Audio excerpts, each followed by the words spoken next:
On today's episode, we want to talk about our modern day 5 key categories to build the perfect golfer. So we're going to discuss the best putter, best short game, iron play, driving, and mentality. So I think good place to start. We'll start with the putter. Who would be your pick for the putter, or what's your thoughts on the best putter in the modern day game, Jack? Cool. Wow, there's a lot of. I think you've got to look at. I think it comes into 2 categories really. You might have your best putter in terms of stats on the tour, but I also think you've got to look at who comes up clutch with the putter when they really need it. So Tiger's probably going to come up a million times here, but over the last 30 years, he's got to be the best clutch putter that I certainly have ever seen. Best putter at making tricky par putts. Harry won the US Open, I think, in 2008. We needed to hold that putt on the last green to get in the playoff with Rocco Mediate, pretty much on one leg. Yeah. Coming in clutch with a putter, Tiger is definitely up there. It's worth noting as well, we can't have the same answer for each category, so it can't be Tiger for all the categories, because over the years it probably would be a good one. So Tiger's definitely a good one. Jordan Spieth as well, more in the modern day. That period when he was winning his major championships was unbelievable with the flat stick. Didn't think he would ever miss, and he sort of started that trend of looking at the hole on short putts to sort of take a little bit of nervousness out of his stroke. So he's a good one. But I think we've settled on one. If you wanna talk about him. Yeah, Brian Holm was another one, wasn't it? Come up clutch in the Open. That's not who we settled on. But it's not who we settled on. No, I didn't lead him into that very well. No, it was. So the clutch one would be Cam Smith. Yeah, I mean, you look at the phenomenal year he had, and his putter was just phenomenal, wasn't it? Holding those putts from everywhere. It felt like. When the Open was the Open one, yeah. I mean, I can't confess to knowing how many putts he had on the back nine, but ridiculous, the 2-putt on 17 from round the side of the rolled old bunker was unbelievable. Yeah. Held another nice putt on another good 2-putt on the last from just off the green to secure his birdie. I mean, yeah, the flat stick certainly won that, and it goes against everything that I like to see juniors do with the putter in terms of have some practice swings looking at the hole. Yeah. He is no practice swing. I'm just focused solely on the hole. So it just shows you there's more than the different ways of doing it. So he would be, I mean, technically as well, phenomenal, beautiful, smooth, nice, consistent pace of stroke, got great distance control, fantastic at reading greens. I don't watch him as much anymore now he's on the live, but yeah, he's definitely number one. Yeah, absolutely. So that leads us into the short game. So all around the green, basically, we're going here, aren't we? We're including pitching, chipping, bunker play. Just throwing a quick one out there. We said modern names at the start, but one we've got written down here would be Seve. I think it'd be difficult to not say him, wouldn't it? Or throw him into the mix. The master at it. I think Zach Johnson at the Masters. I remember years ago. I think he laid up on every par 5, but got up and down from most of them, didn't he? When he won the green jacket, hit it close and hold the putts. I think you've got to give a special mention to him. Lowry, another fantastic short game that you see on tour. Lowry's excellent. I mean, I think that's the most impressive part of his game. The rest of his game is very impressive, but the way he looks to hit some real nippy, cutty spinners in there to access sort of short-sided pins, and then might look at getting a little bit more of a straighter face club out to almost feel like he's going to run one and draw one up the green. He's phenomenal. He's brilliant at using the bounce on a wedge. He's really, really, really good. But I think in terms of another person to mention actually would be Brett Rumford, Aussie guy that used to play on tour. I mean, he coaches a lot of people now on tour with their short game. Yeah. Absolutely phenomenal. Some of the stuff you used to see him do, when he was at his pomp, he won several times on tour. He was phenomenal around the greens and really saved the rest of his game. But I think just for sheer audaciousness and ability, practicing with one wedge, learning with one wedge, manipulating it the way that he did. There's that famous line about he gets a pitching wedge out of something and someone asks him, how do you make, you've only got one wedge, you're only practicing one wedge, how do you make it? Well, that's now a sand wedge, that's now a lob wedge, I've now made that a 7-iron, just manipulating the loft on the golf club. Seve's got to be up there for for the best short game. Right, look, going to the next category, iron play. Matt, I'll let you lead off with that. I know one of your favourites is made our top 3. Difficult one. There's so many good iron players, isn't there? I mean, growing up, I used to love watching Sergio, as Jack said. You know, watching Sergio hit those stingers, hit those. Watching him play. You know, the famous shot behind the tree and him trotting up the fairway, seeing it just was a big reason why I got into golf. I think seeing him playing that way, and yeah, love how flair he is. But just watching the way he strikes the ball and the ball flight he did was just phenomenal. The way he can shape it both ways and phenomenal. I mean, they're all very good, aren't they? Hovland is another fantastic player. We see him more recently at the Ryder Cup and in these events where he's just phenomenal, isn't he, in that way? But anyone you can think of? Anyone touching on Hovland, I think obviously he grew up playing college golf in the States. He can hit the ball a million miles in the air. He's got great distance control. I see a lot of his irons. Well, a lot of the top players, because they've all got exemplary. Anyone in this list has got exemplary distance control. You know, they're very rarely not pin high when they want to be. They're brilliant at controlling distance, and they're brilliant at controlling the trajectory, really. You know, so even someone like Ricky Fowler, you know, traditionally you would say Americans maybe struggle coming over to play sort of links golf.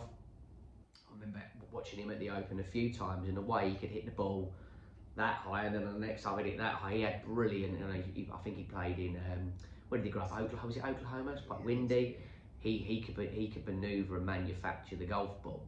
You know, anyone from your Darren Clarks and people like that are very good at trajectory control. But I think modern day we've kind of stumbled and settled on Colin Morikawa. Again, fantastic distance control. Maybe not playing as well as he'd like to, really, since he had the 2 majors in a year.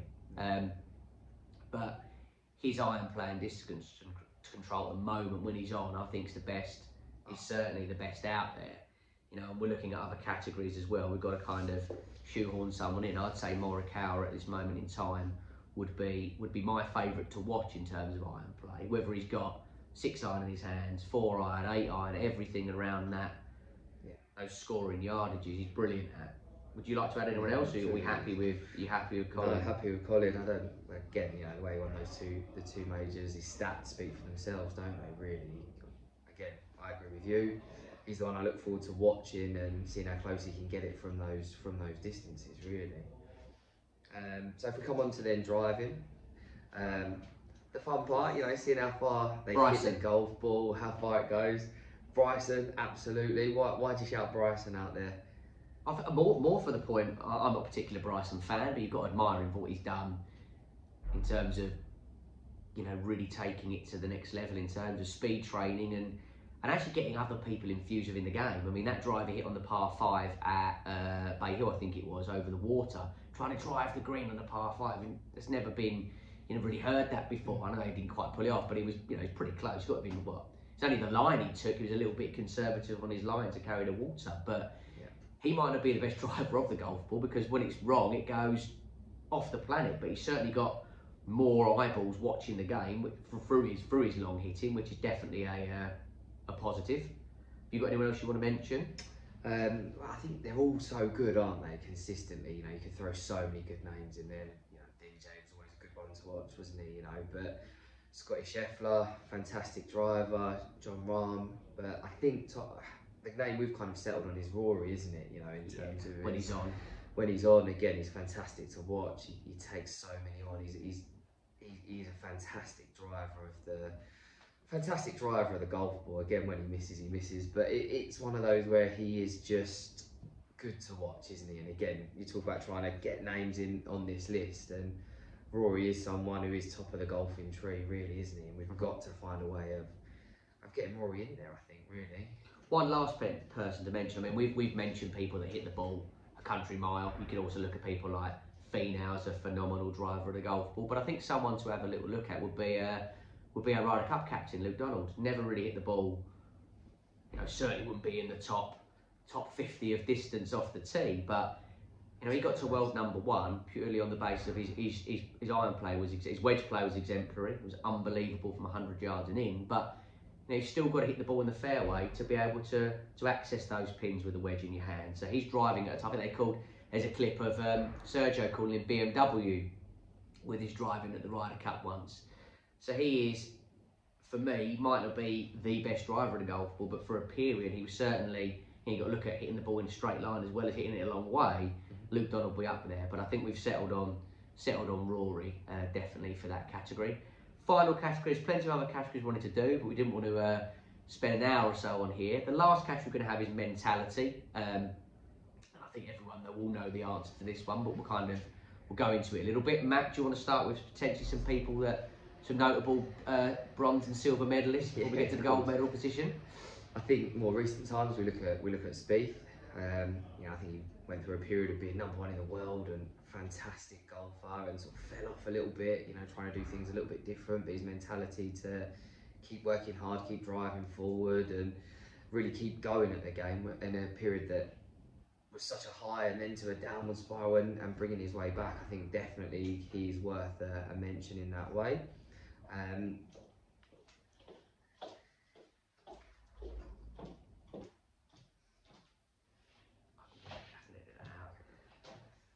Another thing to mention with Spieth, I mean, he won the Open hitting it 80 yards right on one of the holes, 13th hole I think.